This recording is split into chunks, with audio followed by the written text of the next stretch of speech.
सुग्रीव ने कहा कि धरवट रूप देखते हैं, ब्राह्मण बन के जाओ। बहुत अच्छी कथा। हनुमान जी ने कहा आप कह रहे हो तुम्हें बना जाता हूं। ब्राह्मण का स्वरूप धारण कर लिया, विप्र रूप धर कपित गए। सुग्रीव को ये विश्वास है कि आज हनुमान जी ब्राह्मण बन के जाएंगे तो निश्चित रूप से अगर कोई मामला अनियंत्रित हो रहा होगा तो नियंत्रण बन जाएगा। अच्छा भैया, हनुमान जी बानर बन के नियंत्रण नहीं कर सकते थे? रूप बदल के ही नियंत्रण कर सकते थे क्या? पठवा बाल होय मन मैला, भागो तुरंत तजो यही शैला। एक बात आपको बता दें, राक्षस जो है संतों के और ब्राह्मणों के विरोधी रहे। बोलो राक्षस किसके रहे? संतों के, ब्राह्मणों के, गौओं के, बोलो यज्ञ के। बोलो रहे विरोधी कि नहीं? जहां यज्ञ देखा देखत यज्ञ निशाचर धावें, करें उपद्रव मुन दुख पावें। यज्ञ को नष्ट कर दिया, गौशालाओं में आग लगा दी। जहां जहां देश धैन दुज पावे, नगर गांव पुर आग लगावें। तो गौशालाओं में आग लगा देते हैं, यज्ञशालाओं में आग लगा देते हैं। ये राक्षसों का काम है। ब्राह्मण मिल जावे वहां निश्चित रूप से चोटी काट लेते थे ब्राह्मणों की। समझ गए हो कि नहीं? ये देख राम लोचन जल छाए, इसलिए राम जी के नेत्रों में आंसू आ गए, क्योंकि उन्होंने अस्त समूह देख रघुराया। देखा कि हड्डियों का ढेर लगा है। किसकी? बोले ब्राह्मण और साधुओं की हड्डियां हैं। ये ब्राह्मण साधुओं की हड्डियां हैं, उनका पहाड़ है। ये देख करके भगवान के नेत्रों में आंसू नहीं जाएंगे, भाग जाएंगे। भागो तुरंत तजो यही शैला, क्योंकि राक्षस ब्राह्मणों के दुश्मन हैं। और अगर ये बाली के भेजे हुए होंगे तो निश्चित है कि मेरे हनुमान जी निपटे, क्योंकि रूप भले ही बदल जाएगा, सुग्रीव कह रहा है, लेकिन अतुलित बलधामम, अतुलित बलधामम है। चाहे जितने राक्षस आ जाएं, भले ही रूप बदला भेष देख करके राक्षसों की असलियत प्रकट हो जाएगी। और हनुमान जी के बल के प्रभाव से इन राक्षसों की नींद है।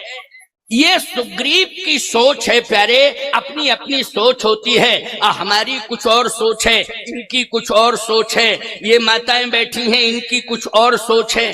बोलो है कि नहीं? ये इतनी बड़ी संख्या में बैठी हैं, लेकिन ये लोग कहते यज्ञ करने से क्या माताएं बैठी हैं, लेकिन ऐसे बैठी हैं जैसे संगमरमर की मूर्तियां रखी हों। न किसी से बात कर रही हैं, न ये तो हजारों की संख्या में बैठी हैं। अभी दो अगर एक साथ बैठ जाती, दो तो शांति से नहीं बैठ पाती। दो आपको महाराज कैसे? अनुभव की बात है, मैंने सुना भी है। दो शांति से नहीं बैठ सकती हैं। एक बार हम क्या बतावें आपको, कानों की सुनी हुई बात है, आंखों की देखी हुई बात, कानों की सुनी हुई बात। दो महिलाएं ट्रेन में बैठ गई। अब ट्रेन में बैठी, हम तो महात्मा हैं, बहुत पुरानी बात है। मैंने सुना कि इतने जल्दी प्रेम, इतने जल्दी एकता इनमें कि उसने सामान नहीं रख पाया और वो तुरंत कहती आओ बैठो बैठो बैठो। तुरंत अपने बगल में बिठा लिया, जगह नहीं थी। और जैसे ही बिठाया तो कहा कहां से आई हो? परिचय कुछ नहीं था। कहे फलानी जगह से। अच्छा, क्या करते हैं? मास्टर है, पढ़ाते हैं। अच्छा अच्छा, बच्चे? बच्चे दो हैं। क्या करते हैं? का एक तो मास्टर हो गया, दूसरा डॉक्टर हो गया। अच्छा अच्छा अच्छा, तुम्हारे क्या करते हैं?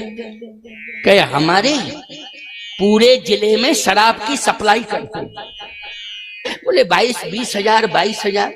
अब की बात नहीं कर रहा हूँ, पुरानी बात कर रहा हूँ। 20, अब तो रेट बढ़ गए हैं मास्टरों के, तनख्वाहें बढ़ गई है, लेकिन उस समय की बात कर रहा हूँ, आज की थोड़ी कर रहा हूँ। 20-22 हजार, 20-22 हजार। मेरा पति महीने भर में 22 लाख लाता है। अब 22 हजार और कहाँ 22 लाख? उसने कहा अच्छा तुम्हारे बच्चे? बच्चे 4 हैं। क्या करते हैं बच्चे 4? कहा 2 सेंट्रल जेल में हैं, 2 फरार हैं। अब क्या फायदा है ऐसे बच्चे पैदा करके? ईमानदारी से बताओ, ऐसा धन पैदा करने से क्या फायदा है? कि जिस धन के आने से बच्चे बिगड़ जाएं और कुछ बागी हो जाएं, धन होता है, धर्म नहीं होता है, उसका समूल नष्ट हो जाता है। और जिसके पास धर्म होता है वो विजय श्री को प्राप्त हो जाता है, उसका इतिहास अमर हो जाता है, उसका कीर्ति स्तंभ समाज में स्थापित हो जाता है। इस धरित्री पर यत्र तत्र सर्वत्र कीर्ति पताका फहराती है। इसलिए धन भी कमाओ लेकिन धर्म होना चाहिए। यदि धर्म चला गया तो ये धन तुम्हें रसातल में ले जाएगा। देखा, लेकिन मैं सत्य कहता हूं, वो धन उनकी दीवालों से कान लगा करके कोई सुन ले, उनकी दीवालों से वो आवाज क्रंदन की आ रही है, चीख की आ रही है। लेकिन मैं कहता हूं कि आज साईं खेड़ा हो, चाहे सिलवानी हो, चाहे आसपास के गांव के जितने भक्त बैठे हैं, कान हम लगाएंगे तो तुम्हारी दीवाल से श्री राम जय राम जय जय राम, श्री राम जय राम जय जय राम की धुनी आ रही है। याद रखो, अगर ये परंपरा तुम्हारी अक्षुण्ण रही तो मैं दावे के साथ कह सकता हूं, अयोध्या में बाद में राम राज जाएगा, पहले तुम्हारे क्षेत्र में राम राज आ जाएगा। राम राज्य की शुरुआत यहीं से होगी। ये मैं हृदय तो हुई नहीं है, डायरेक्ट तत्काल बने। क्यों भाई, जैसे रामलीला में तुम कोई अभिनय देते हो तो अभिनय में रिहर्सल करवाते हो 10-15 दिन की, नहीं रामलीला होती होगी तुम्हारे, पहले तो होती थी। लेकिन अभिनय देते हो तो पहले 15 दिन महीने भर तक रिहर्सल होती है, तब वो रिहर्सल पूर्ण होने के बाद एक्टर सफल होता है। नहीं तो तत्काल अगर किसी को अभिनय दे दिया जाए और उसकी ब्राह्मण देखो सामने आ रहा है, ब्राह्मण का दर्शन, ब्रह्म देवता का दर्शन आज प्रभावित कर रहा है मेरे हृदय को। लगता है कि जैसे ही पंडित जी आवे तो हम तुरंत ही चरणों में गिर जाएं, आशीर्वाद ले लें। इनके आशीर्वाद से ही हम और आप सफल होंगे। आज मेरी भाभी जी जो खो गई हैं, निश्चित रूप से इनके आशीर्वाद से मिल जाएंगी। आज जो हमारे जीवन से सुख चला गया है, दुख आ गया है, वो सुख आ जाएगा, गया हुआ सुख वापस आ जाएगा। बोलो, ब्राह्मण साधु के आशीर्वाद से क्या अनुभव करते हो? यही तो अनुभव करते हो कि जो हमारी विपत्ति है आशीर्वाद से दूर हो जाएगी। बोलो, यही करते हो कि नहीं? ब्राह्मण का, साधु का आशीर्वाद लेते हो, हमारा दुख दूर हो जाएगा, हमारी दरिद्रता दूर हो जाएगी, हमारा जो चला गया सम्मान वो वापस आशीर्वाद से आ जाएगा। ये कल्पना करते हो, और कल्पना ही नहीं वास्तविकता है ये, इसमें सफलता भी मिलती है। तो लक्ष्मण जी ने कहा, भैया पंडित जी आ रहे हैं, हम तुरंत ही प्रणाम करेंगे, आशीर्वाद लेंगे। भगवान तो सब समझ रहे थे। भगवान ने कहा कि देखो, पंडित जी को आने तो दो, पहले आ जाएं और प्रणाम करने का मौका दें तो कर लेना प्रणाम, और जब मौका ही नहीं मिलेगा तुम्हें तब क्या करोगे? लक्ष्मण जी बोले, हम केवल मौके की तलाश में हैं, जैसे पंडित जी आएंगे तो पहला आशीर्वाद तो मैं ही लूंगा प्रणाम करके। भगवान ने कहा, ठीक है, जब पहला आशीर्वाद पंडित जी से तुम ले लोगे तो दोबारा हम ले लेंगे दूसरा आशीर्वाद। क्यों भाई, पहले तुम ले लेना, बाद में हम ले लेंगे, आने तो दो पंडित जी को। जैसे हनुमान जी विप्र रूप धर कपितें गए, हनुमान जी पहुंचे, लक्ष्मण जी प्रणाम करने के लिए तैयार थे, लेकिन विप्र रूप धर कपित गए, ओ माथ नाय पूछत यश भयऊ। लक्ष्मण जी प्रणाम नहीं कर पाए, हनुमान जी ने पहले ही प्रणाम कर लिया। लक्ष्मण जी बोले, भैया असली ब्राह्मण नहीं है, नकली लग रहा है। ये वन में कहीं छिपी हुई माया का प्रभाव तो नहीं है कि कोई राक्षस माया भी आ गया हो और माया से भ्रमित कर रहा हो? क्योंकि ब्राह्मण, निश्चित रूप से ब्राह्मण आता है तो उसका दर्शन जीव करता है, समाज का प्राणी करता है, और ये अनुभव करता है कि अब मुझे आशीर्वाद लेना चाहिए। वहीं खड़ा हो जाता है और जैसे सिर झुकता है तो आशीर्वाद देने लगता है। लेकिन ये ब्राह्मण कैसा है कि पहले ही प्रणाम कर बैठा। तो कहीं ऐसा तो नहीं है कि आपके कारण जो है प्रणाम किया हो? भगवान बोले, हम पूछते हैं। पंडित जी उठो। हनुमान जी बोले, नहीं उठूंगा। क्यों? प्रभु पहचान परऊ गही चरना। मैंने आपको पहले पहचाना है, इसके बाद मैंने आपको प्रणाम किया। समझ लेना बात को, हनुमान जी स्वयं कह रहे हैं मैंने आपको पहले पहचाना है, इसके बाद आपको प्रणाम किया है। भगवान ने कहा अच्छा मुझे पहचान लिया। लक्ष्मण जी बोले कुछ अंदर का मैटर है और आप दोनों का है, अब हम नहीं समझ पा रहे हैं। भगवान बोले तुम चुप रहो, पहले बातचीत हो जाने दो। अच्छा तुमने पहले पहचाना, इसके बाद प्रणाम किया। हाँ, प्रभु पहचान, प्रभु पहचान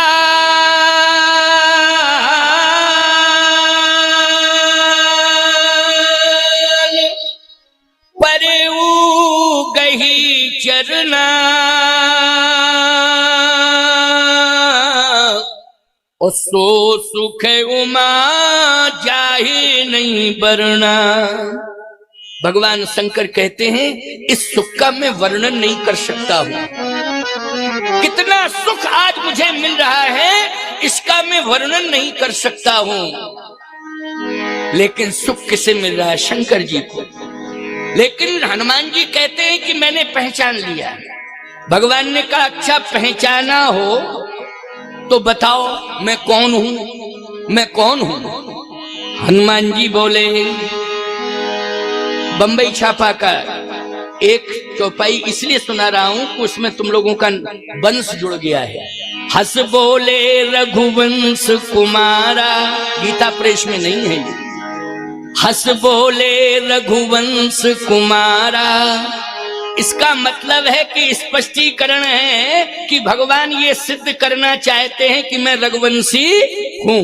बोलो भाई, भगवान ये सिद्ध करना चाहते हैं कि मैं रघुवंशी हूँ। लेकिन तुम क्या समझ रहे हो? तुम परिचय दो, परिचय दो तुम मैं क्या हूँ, लेकिन मैं तुम्हें बता रहा हूँ कि मैं रघुवंशी हूँ।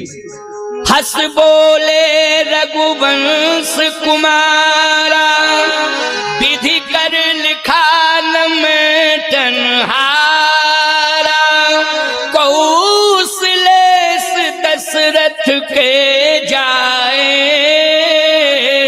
हम पितु वचन मानु बन आए। यहाँ हरि निश्चर वैदेही, ओ विप्र फिरे हम खोजत तेही। आपन चरित कहा हम गाई, ओ कहो विप्र निज कथा बुझाई। हनुमान जी बोले अब तो पूरी तरह से पकड़ में आ गए आप, अब तो कंफर्म हो गया कि मैं पहचान गया। भगवान ने कहा कि मैंने परिचय तो दे दिया, कौशलेश दशरथ के जाए। हम अयोध्या नरेश चक्रवर्ती महाराज श्री दशरथ जो रघुवंश के राजा हैं, मैं उनका पुत्र हूं। राम नाम लक्ष्मण दो भाई, मैं हूं राम, मेरा छोटा भाई है लक्ष्मण। संग नार सुकुमार सुहाई, मेरे साथ में मेरी पत्नी थी। यहाँ हरि निश्चर वैदेही, और विप्र फिरे हम खोजत तेई।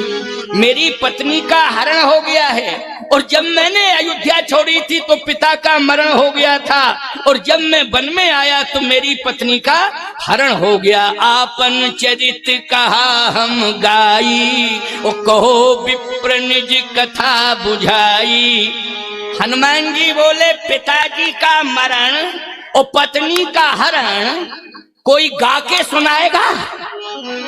क्यों भाई, कोई गा के सुनाएगा? ईमानदारी के साथ बताओ, किसी के पिता का मरण हो जाए और पत्नी का हरण हो जाए, चोर चुरा के ले जाएं, डकैत बदमाश आतंकवादी उठा के ले जाएं, और हम कहें क्या बात है, तुम कौन हो, अपनी बात बताओ। वो कहे पहले तबला लाओ, हारमोनियम लाओ, ढोलक लाओ, नच के गा के मजीरा बजा के सुनाएंगे। अच्छा बोलो भाई, ईमानदारी के साथ बताओ, देखने वालों को यही लगेगा कि नहीं ये दिमाग से डिस्टर्ब हो गया है, इसलिए इसका दिमागी इलाज होना चाहिए। बोलो, यही सोचा जाएगा कि नहीं? हनुमान जी ने कहा कि प्रभु अब मैं समझ गया कि आप जो है ब्रह्म हैं, इस धरती पर आप जो है इसलिए अवतरित हुए हैं कि धरती का भार इसका अंत करने के लिए भंजन धरनी भार के तुम अखिल भुवन पति लीन मनुज अवतार। आपका यही परिचय है कि आप जगत के जन्म के कारण हैं। ये संपूर्ण जगत इसके जन्म के कारण आप हैं। अच्छा एक बात बताओ, ब्रह्मांड निकाया निर्मित माया रोम रोम प्रति वेद कहे, ये पूरा जगत किसकी मुट्ठी में है? पूरा ब्रह्मांड राशि समस्त जीव ब्रह्मांड के अंदर रहते हैं। और ब्रह्मांड अधिपति कौन है? कहे प्रभु राम हैं। उसी को पूर्ण ब्रह्म कहते हैं। व्यापक ब्रह्म निरंजन निर्गुण विगत विनोद सो अज प्रेम भगति बस कौशल्या की गोद। तो हनुमान जी ने कहा कि वही ब्रह्म आज नर लीला कर रहा है, इसलिए नारायण ही आज नर बन के मेरे सामने आ गया है। और आप जग कारण तारण भाव भंजन धरनी भार, आप पृथ्वी का भार हटाने वाले हैं। भगवान ने कहा अच्छा पृथ्वी का भार हम? हाँ। हनुमान जी बोले इतना ही नहीं, कह तुम अखिल भुवनपति, आप अखिल भुवनपति हैं। भगवान ने कहा लक्ष्मण इनको समझाओ, ये कह रहे हैं जग कारण तारण भाव। अरे मैंने जगत को जन्म नहीं दिया है, बल्कि स्वयं अयोध्या नरेश चक्रवर्ती सम्राट महाराज दशरथ ने ही मुझे जन्म दिया है। मैंने जगत को जन्म नहीं दिया है, जगत ने ही मुझे जन्म दिया है। हनुमान जी हो जल्दी बोलो। जो हनुमान जी कह रहे हैं कि आप जगत के जन्म के कारण हैं, तो वास्तव में भगवान जगत के जन्म के कारण हैं, लेकिन नर लीला कर रहे हैं। भगवान ने कहा नहीं नहीं नहीं, ये बात सत्य नहीं है, मैं तो अयोध्या नरेश का पुत्र हूं। हनुमान जी ने कहा तो भंजन धरनी भार, आप पृथ्वी का भार हटाने वाले हैं। भगवान ने कहा नहीं नहीं, तुम्हारा भ्रम है, मैं पृथ्वी का भार हटाने वाला नहीं हूं। अगर मैं पृथ्वी का भार हटाने वाला होता तो पृथ्वी की पुत्री सीता मेरी भार्या है, मानी पत्नी है, जिनका हरण हो चुका है। तो अभी तक मैं अपनी पत्नी का भार हटा नहीं पाया हूं, सारी पृथ्वी का भार कैसे हटा पाऊंगा? इसलिए ये सोचना भी उचित नहीं है। हनुमान जी ने कहा कह तुम अखिल भुवनपति, आप अखिल भुवनपति हैं। भगवान ने कहा कि मैं अखिल भुवनपति भी नहीं हूं। हनुमान जी ने कहा ये कैसे सिद्ध करोगे? भगवान ने कहा इसलिए कह रहा हूं, अगर मैं अखिल भुवनपति होता तो मेरे पिताजी ने अयोध्या में अयोध्यापति बनाने का निश्चय किया था, संपूर्ण तैयारी कर दी थी, लेकिन मेरे भाग्य ने साथ नहीं दिया, तो मैं अयोध्यापति तो बन ना पाया, उल्टा 14 साल का वनवास मिल गया। हे विप्र देवता, क्या आप अखिल भुवनपति बना करके जीवन भर जंगल में ही भटकाना चाहते हो मुझे? इसलिए मैं अखिल भुवनपति नहीं हूं, मैं तो कौशलेश दशरथ के जाए हम पितवचन मानवन आए। हनुमान जी बोले कुछ भी कहो, लेकिन मैं चरण नहीं छोड़ूंगा, प्रभु पहचान परऊ गही चरना। लक्ष्मण जी ने कहा भैया अब ये चरण कब तक ब्राह्मण देवता पकड़े रहेंगे? और सारी दुनिया देखेगी, अयोध्या तक ये सूचना पहुंच जाएगी, तो अयोध्या वासी कहेंगे अभी तक रघुवंशी ब्राह्मण का आदर करते रहे, लेकिन आज क्या हो गया रघुवंशी राम को कि ब्राह्मण चरणों में पड़ा है, उसे उठा नहीं रहे हैं, हृदय से नहीं लगा रहे हैं। लक्ष्मण जी कहने लगे भैया क्या सोचा जाएगा आपके बारे में? भगवान ने कहा ऐसा है, ये जिंदगी भर पड़े रहे, हम इन्हें उठाएंगे नहीं। क्यों?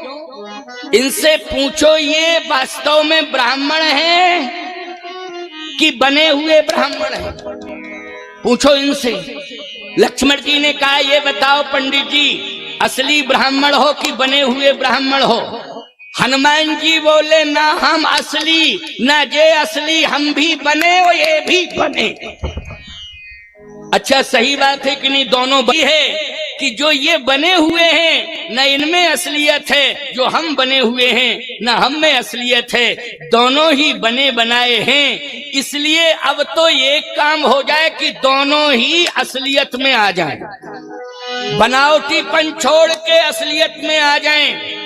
भगवान ने कहा कि पहले तुम असली बनो, फिर बाद में हम, पहले तुम बनो। हनुमान जी ने कहा भूल हो गई, पहले तो आप क्षमा कर दो मुझे, क्योंकि आपके दरबार का नियम है, लेकिन मैं नियम का उल्लंघन करके आपके पास आया हूं। भगवान ने कहा मेरे दरबार का क्या नियम है? हनुमान जी ने कहा निर्मल मन जन सो मोहि पावा, ओ मोहि कपट छल छिद्र न भावा। यदि कपट का भेष बना करके कोई मेरे पास आएगा तो मुझे प्राप्त नहीं कर पाएगा, फिर मैं जो उसे देना चाहता हूं वो नहीं दे पाऊंगा, और ना वो लेने का अधिकारी है। इसलिए उसे तो कपट दूर करना पड़ेगा, तभी मुझसे कुछ प्राप्त कर पाएगा। हनुमान जी बोले तो मैं क्षमा मांगता हूं, और आज जो मेरा असली स्वरूप है उसको मैं प्रकट करता हूं। गोस्वामी जी कहते निज तन प्रगट प्रीति उर्छाई। जैसे हनुमान जी ने निज तन प्रकट किया, जो वास्तविक स्वरूप था उसको प्रकट किया, तो तब रघुपति उठाए उरलावा, और निज नैनन जल सींच जुड़ावा। उठाया भगवान ने, हृदय से लगा लिया, और जैसे हृदय से लगाया, ईमानदारी के साथ बताओ अब राम राज्य का मार्ग प्रशस्त हो गया कि नहीं हो गया? अब जितने बड़े बड़े दुराधर्ष आतताक्षस हैं, भट सुभट उद्भट महाभट दारुण भट, ये जितने भी राक्षस हैं, बोलो इनको मारने में अब राम जी को सहूलियत हो जाएगी कि नहीं, आसानी हो जाएगी कि नहीं हो जाएगी? हो जाएगी। और सही बात तो ये है कि 75% राक्षस